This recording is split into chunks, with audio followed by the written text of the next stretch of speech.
how do I even introduce Kim Kardashian? I don't know. I don't know. So I'm not gonna. Okay, don't.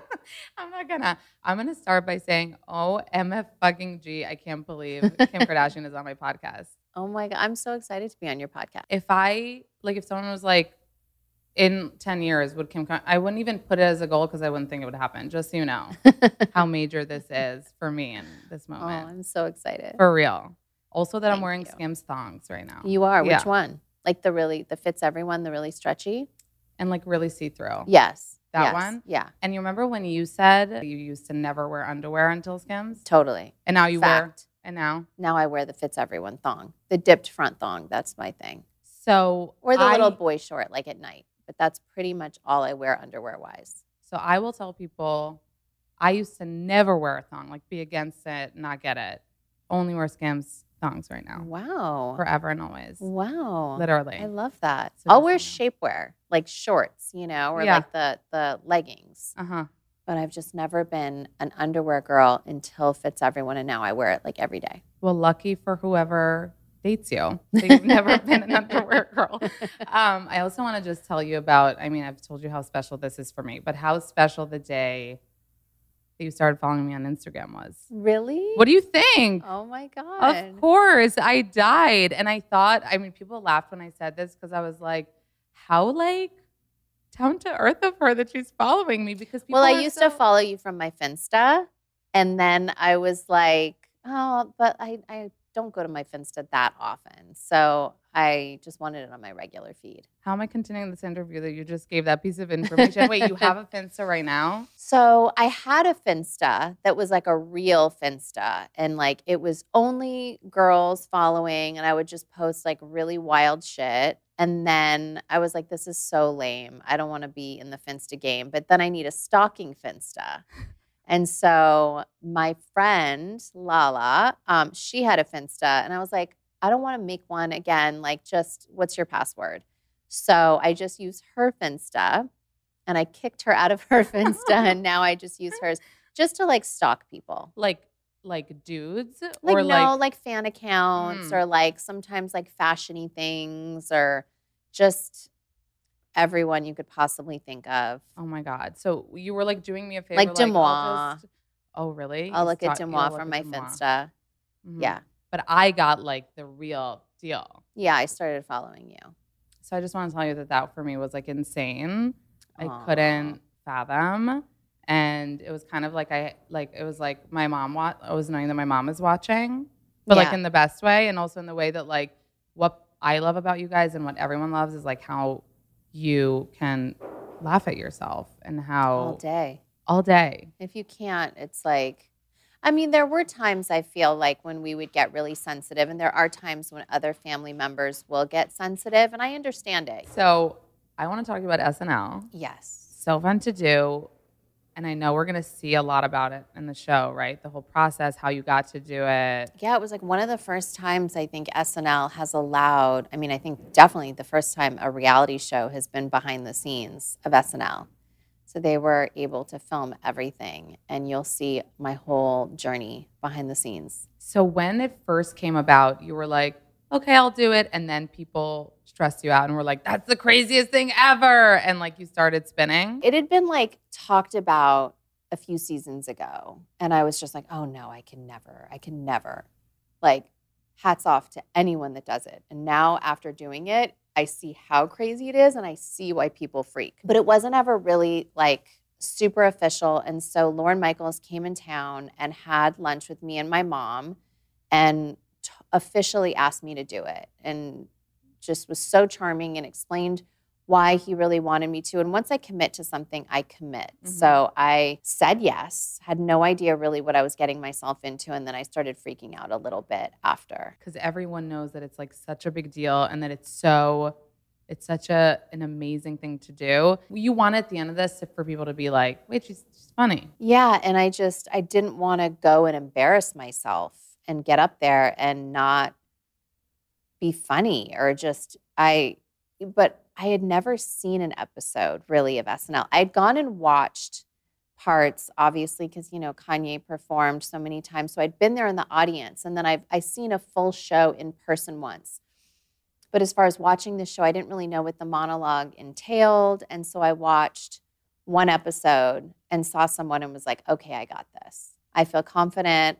As long as it's like me and a camera, I can block everything out and I can talk into the camera and I'm good. So I knew that like once I got past the monologue, I wasn't worried about the monologue. I was worried about all the skits. All the acting stuff. Yeah. And were you more like excited or more nervous before? I was more nervous before, more than excited.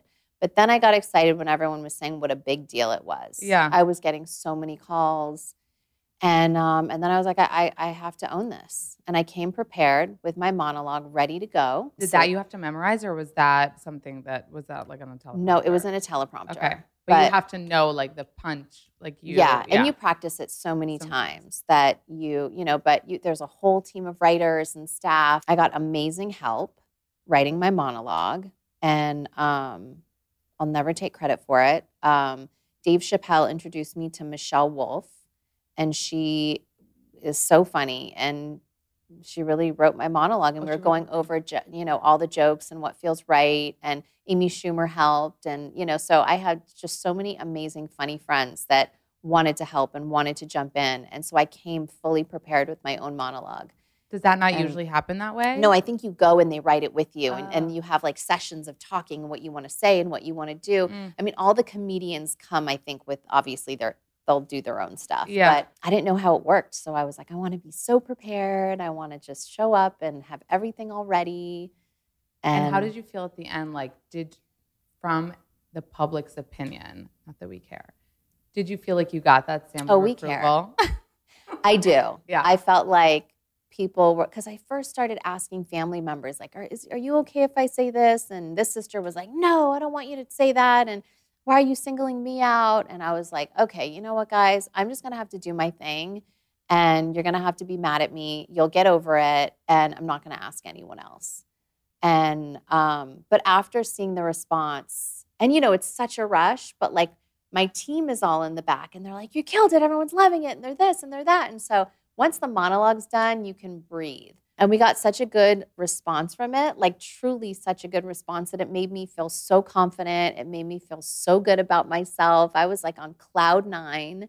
And I really felt like, oh shit, I did this. Like that was so cool. Like just a goal that I never thought I wanted to accomplish. And I did. And it just made me feel so good. You killed it. Like I feel like that's just the line. I was there.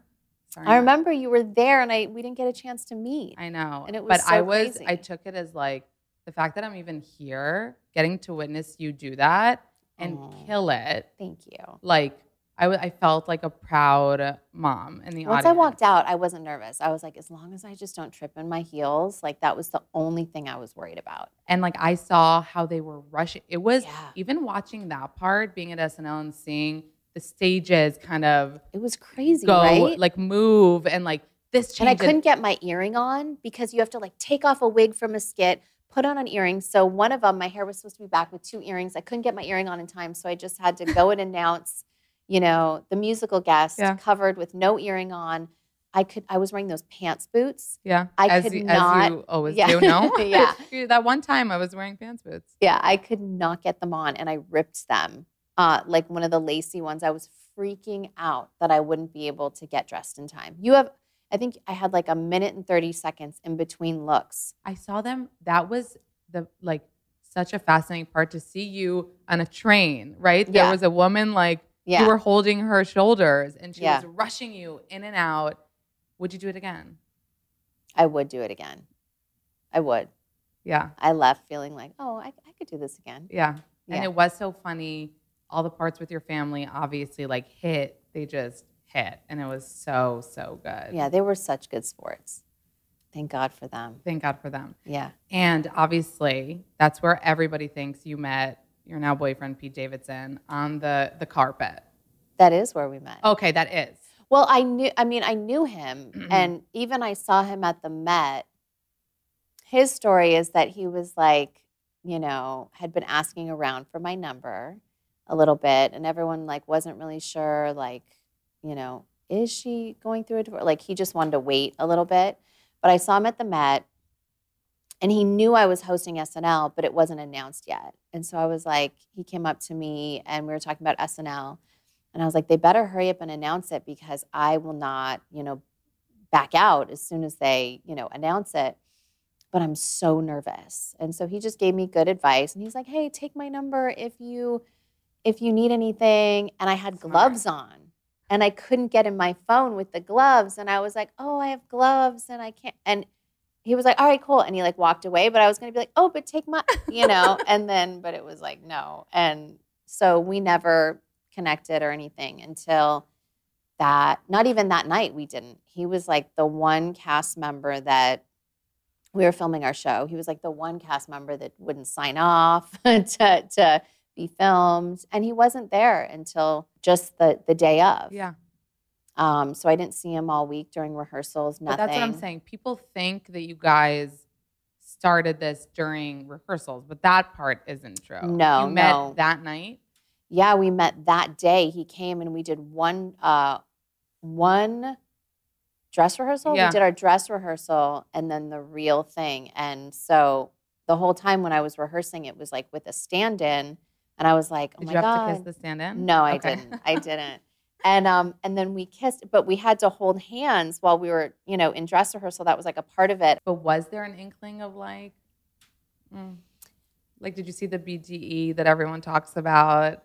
I was like not even focused on that. And then when we kissed, I was just like, Really? But I was like, stage kiss? Yeah, it was a stage kiss, but it was like still like a little zing, but not even in rehearsal. So it wasn't anything like a super crazy feeling. I was just like, And then I was like, wow, I really haven't kissed anyone else in 10 years. So maybe I'm just like being stupid and it's just nothing. And it's just a stage kiss. And then a few days later, I was like, there is some BDE action. And like, how am I gonna, I just got to get myself out there. Wait, what about the after party? Nothing happened. He never came to the after party. He is too cool for school. I know. He was the only person who did not come. Everyone came. The next guest host, Rami Malek. Well, everyone was there. Dying. Yeah. Do you think it's like part of the thing, or he just really is? No, I think he really was just like, I don't go out. I don't. He doesn't really party, so he just wanted. But were you like looking back? Were you like, where is he at the party? No, not really. No. Okay, so but like I thought about it later, and I was like, damn, he's the only person that didn't come.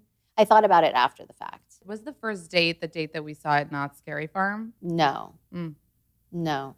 We privately hung out first. I don't think our first date to even see if we liked each other would be so public. Holding hands on a ride. Yeah, but my security, like we turned off the cameras. We made sure that like those pictures wouldn't be up. So it was pretty shady that whoever sold all those photos. Oh, at the park? I don't know who. I'm not accusing anyone, but someone it was probably someone that was just there, I'm assuming. Well, no, because they had every ride. So it had to be someone that had access to the cameras of every single ride. Wow. And I'm you not never sure delved who. into that. No one will fess up. So we didn't see the first date, obviously. No, we just chill, hung out. So how did that happen? At the BHH. You guys love the BHH. You're living there. Yeah, loving it. We love the BHH. So how did that happen, though? Because you're saying no after party.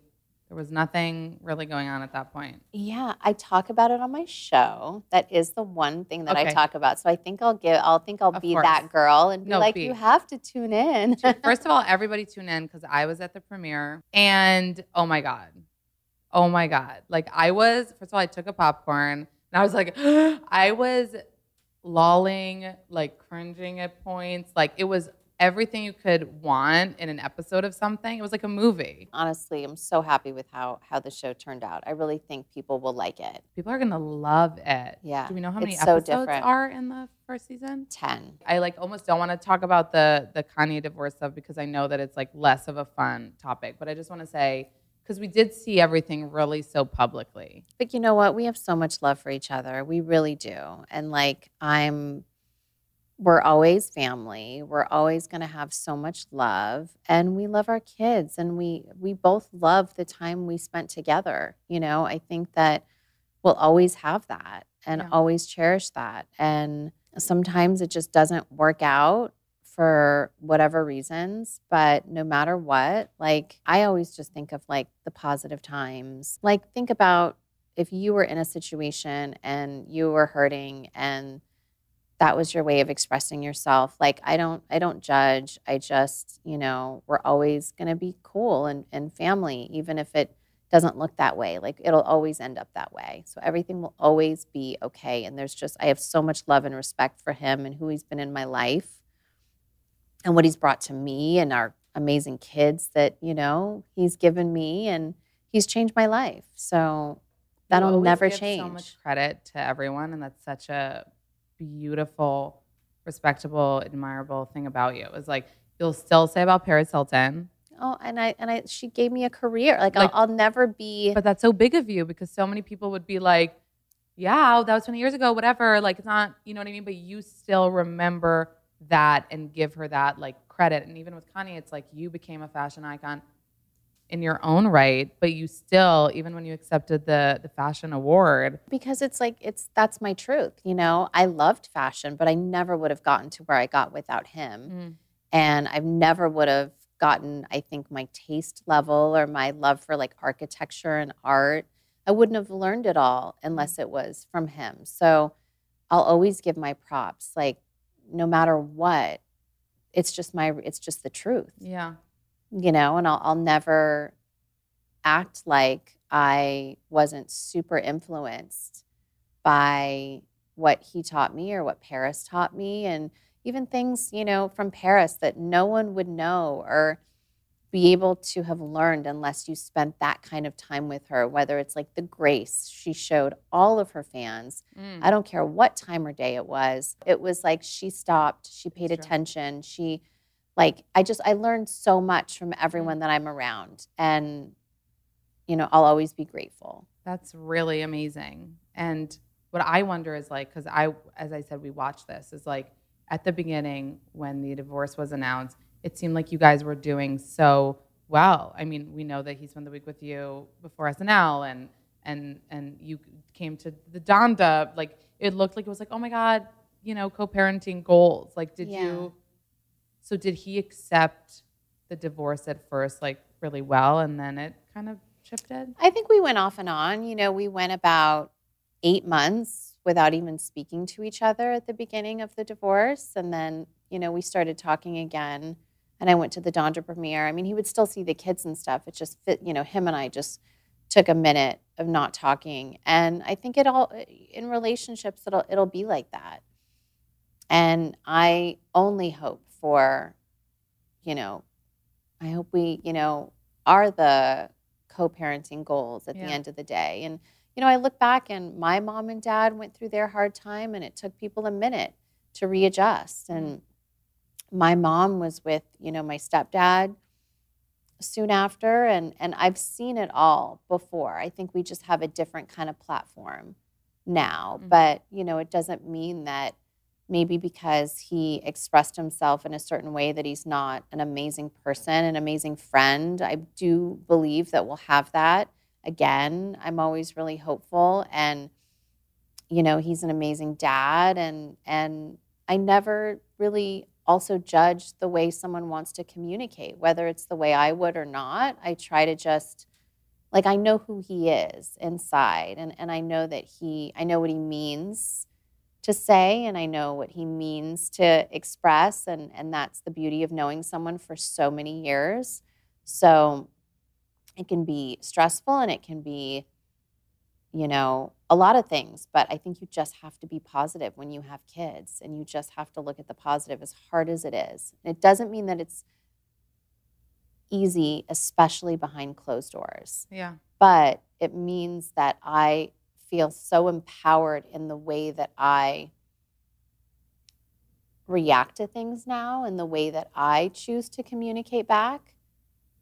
And at the end of the day, what is it going to do if people are fighting back and forth? Sometimes, I'll say something like out of anger and want to stand, and then I'm just like, why did I do that? Or So do you regret, there's no because you point. there was like one thing that like you were like, that's it, and you did comment. You were like, stop. You had the kids, this morning, Or sometimes I'm in the mood where I'm just like, okay, I'm not going to let this be said this way. Yeah. But I mean, the one thing that I just felt like was super frustrating was that like when the fan bases get involved, because he has such a supportive and amazing strong fan base, and they're amazing, and I'm just, because people aren't together anymore, it doesn't mean that now those people have to not like me, and my fan base doesn't have to not like him. It's just not like that.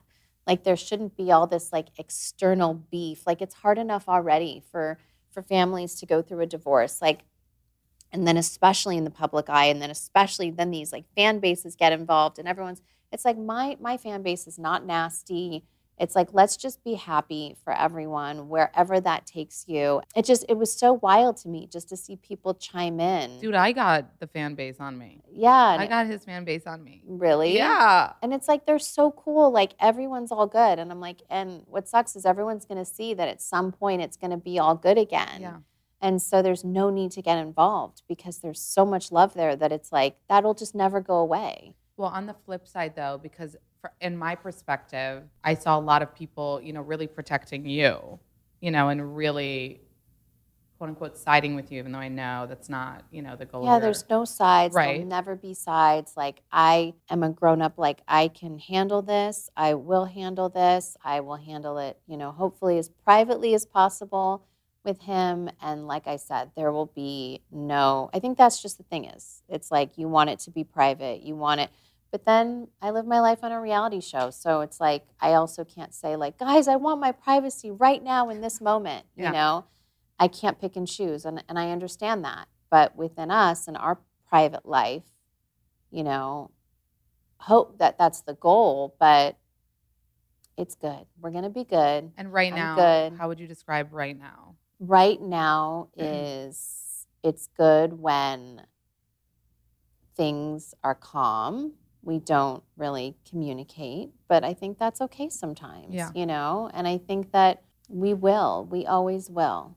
I'm always his biggest fan. I'm always will be supportive. That's just who I am. I spent a decade of my life with this person, and I just have so much love for him. So that'll never change. Yeah. But it doesn't mean that they're the right one for you, and that's okay too. And he's been also dating some women that he's been dating. I mean, kind of like look like either they were huge fans of yours, you were an inspiration, or even kind of dressed like you or tried to. Does that make you feel weird, the like look-alike vibe? No, I mean, I just want him to be happy, and like she seems like the sweetest. Like, I'm just, whatever makes you happy, I don't care what it is. I think that it'll reflect in your life and your, in your work, in your everything, and how you are a parent. So as long as he's happy, I'm genuinely just want that, truly. Okay, so we all saw the Variety interview, which was amazing. And then there was the work comment. How did you deal with that getting so big? You probably weren't expecting it.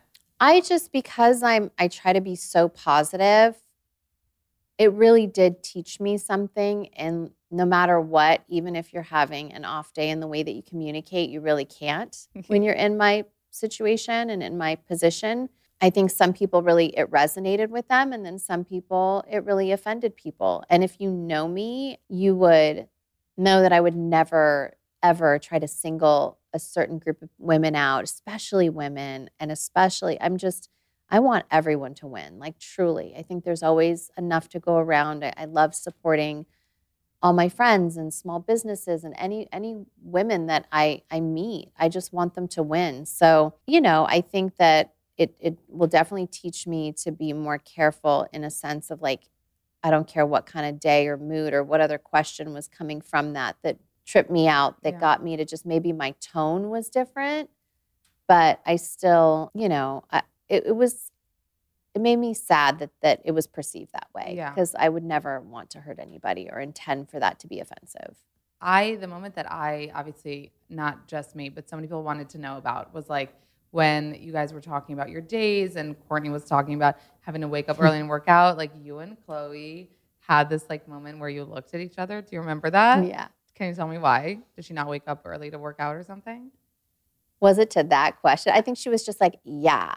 You know, and Chloe and I were like, okay. Oh, was that? You know? Okay. So as we know, like so many people talk about your family all day, every day, all day. And you're saying some of the family members are more sensitive. What is something that like to you is like a no? Like you hear that really pisses you off. When people say my mom is like the puppet master or things like that, I'm like, she literally only makes the best deals for us and has no say in what we do or how we move. Like she's never been like, okay, this sister do this and you do this and this drama's going on, so you deflect and you do that. Like none of those conversations have ever happened. I've personally defended Chris, like the fact that people think all the time that it's like she's controlling every single situation. If anything, I feel like it would be me, where I'm the one calling the sister and be like, okay, some shit's going down over here. Okay, guys, do this, or, you know, I'm the one that's more like that. And then they're just like, Kim, shut You're like, up. give me the credit. Yeah,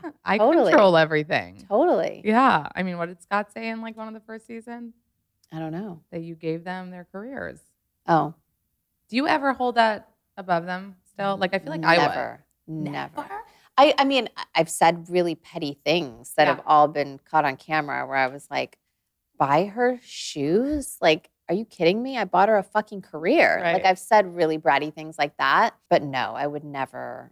Like, everyone, here's the thing. It's like you hope to, like, put people on or inspire people, like sisters, like work-wise or business-wise and things that we do. We all do. I'm inspired by them. It's all the same. And so if, like, one of us got an opportunity to help the others, then it's like everyone's their own person. You can live your life exactly how you want. Everyone has such different lives and we're only there to support each other. I would never say like, hey guys, I brought you on this journey at first and you owe me. Like it's never like that. And I think everyone's worked so hard to get to where they're at. Yeah. You know, we might have just like started together, but it's not me. Right. You know, it's they get up every day and they have thought of their businesses themselves and everyone's thought of where they want their life to go. So I've never thought that. I do also feel though that they are very supportive of my brands and like they'll be in Skims ads and do whatever because they're so like that's their way of saying. They don't get paid for that?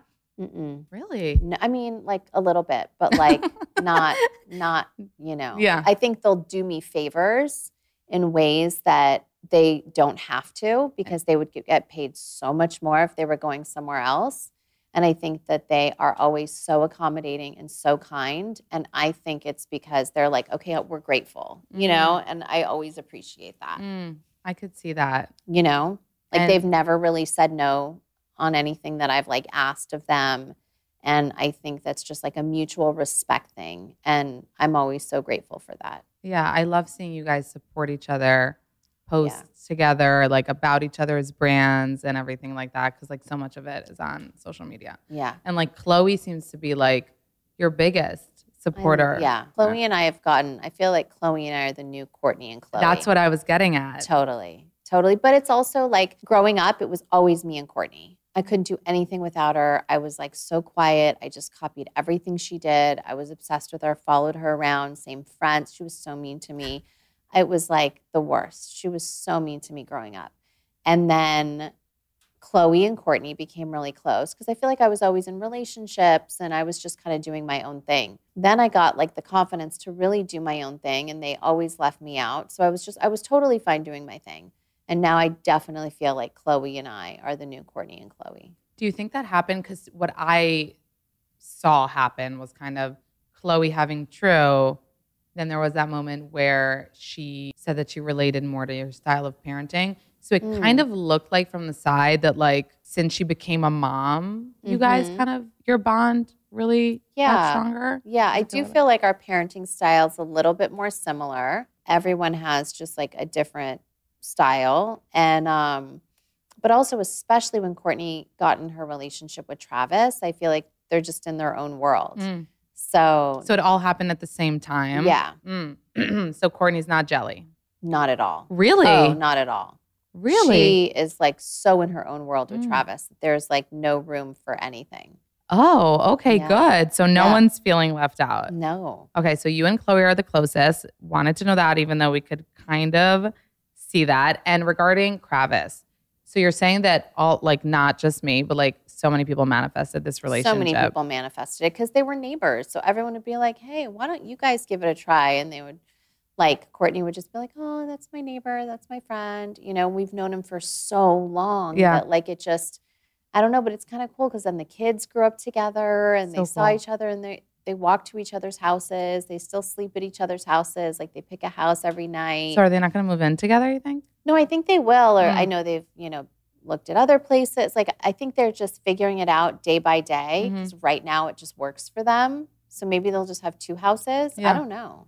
Do you think like that because you guys knew him for so many years that he was just like accepted right away into the fam, or was there like a process of changing from friend to No, I think we accepted him right away. right away? Because we just know he's such a nice Yeah. guy. Like, he's such a good guy that my we God. were like, oh, Court, just like go for this, do this, you know? Yeah. That it just seemed right. And we're going to see a lot of how Scott is dealing with that on the show, right? Because a lot of fans were worried that we weren't going to see Scott on Yeah, the show. you definitely see it in the first few episodes. And then, you know, Scott's like super mature and he expresses how he feels and, you know, they kind of move on from that. Yeah. They're able to like move on. And then it's the Kravis show. And then it's the Kravis show. Does it make you feel weird that they're like super PDA all the time? No, I No. think it's so funny. Are you and Pete like that now? We're not that, we have our own private like Yeah. PDA, but I don't think we're that public PDA. You're not going to do the tongue on the carpet ever. No, we'll do it at home. But it's so cute for them. It's so cute for like them. whatever works for them. Yeah, obviously. Okay, so we all know that you're shifting your brands Yes. from the KKW. Everyone thinks like, oh my God, it's just to Because get the you- W off. Mm. That's not it. Okay. What I really wanted to do was I felt so bad that the customer had to go from KKW Beauty, then would go to KKW Skin, then would go to KKW Fragrance. Like, that's shipping costs at 3 different websites. Right. So I wanted one beauty brand. Oh, and then you can save on shipping. Yeah, I wanted one beauty brand and Skims. Yeah. I could literally ask you so many more questions because you know I want to know everything, but I know you can always have to ask. go. You can So always I'll ask ask them you. here. Okay. Thank you for being on. Honor of my life, honestly. Oh my I'm God, going to of be course. get branded also. Thank you, Kim. I love you so much. I love you. I love you.